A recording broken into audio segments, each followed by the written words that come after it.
I'd like to broaden the lens a little bit and talk about academic institutions. What is your take on the whole free speech environment in academic institutions, and just where students and faculty are today on on free speech?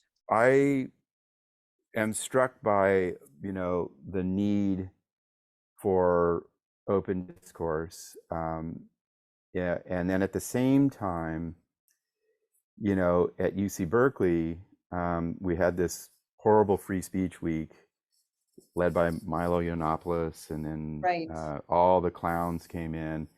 And I think that, what I heard the younger generation say is, free speech is wonderful. That's what this institution's about. But I think we need, in light of the new technologies, digital representations of speech and the like, and Twitter, that we need to take seriously harmful speech. And it's just changed, and I saw it that week. And so that served as a temper for me, just in the abstract, that, yeah, free speech is good, debate is good, but we also have to think about historical harm and the harm to individuals, which is now different when you call somebody out on Twitter and they find your address and then you're exposed. Mm-hmm. So that really humbled me in my commitment to open discourse. So academic institutions are perhaps a special animal, yeah, and a particular environment in which we need to be particularly attentive to free speech. Yeah. Doesn't mean that we can't also be attentive to respect. I agree. No. But I think your point about technology is really important. And I think in a way, we need to be a bit awestruck by the potential positive and negative of technology, and by the fact that we are still very confused about what free speech means in this technologically infused world. It's a very different thing, even from, say, 10, 15, 20 years ago. Well, at the Free Speech Week here at Berkeley, I went to all the events. I actually saw all the protests, went to the law school debates, and I was like, I really talked to my friends, I believe in free speech and peer review and open discourse, et cetera. And then, the new forms of harm that come out of it are really categorically different. Like, people can find your address and harass you. And a lot of, and that's happening a lot. But at the same time, I worry a bit about the abandoning of evidence in the discourse. And, I'm in a scientific discipline, and with peer review built into it. And reproducible.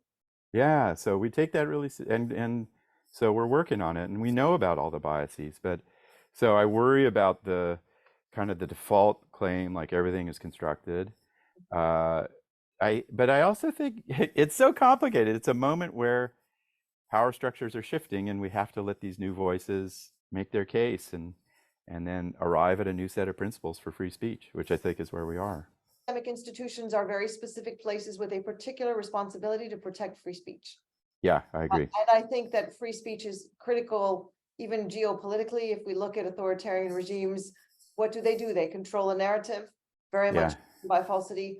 I think we need free speech to even confront the sort of falsity of the chat GPT phenomena. But I also, and just to maintain some sense of, how we connect with each other. And I guess the most fundamental level, to say that truth matters. Yeah, I agree. And, it's fascinating. And facts, and there are things that are almost like facts that we can trust. Like, if you lock somebody up in solitary confinement, that person will likely suffer deeply. That's a fact. Right. I think it's the next 10, 15 years, I think we're at this shift with respect to technology, with the faking of imagery. And then ChatGPT, like you're saying, I think there's going to be this, there's this public awareness that a lot of these sources of information we used to trust wholeheartedly are degraded. And so it's going to be an interesting time.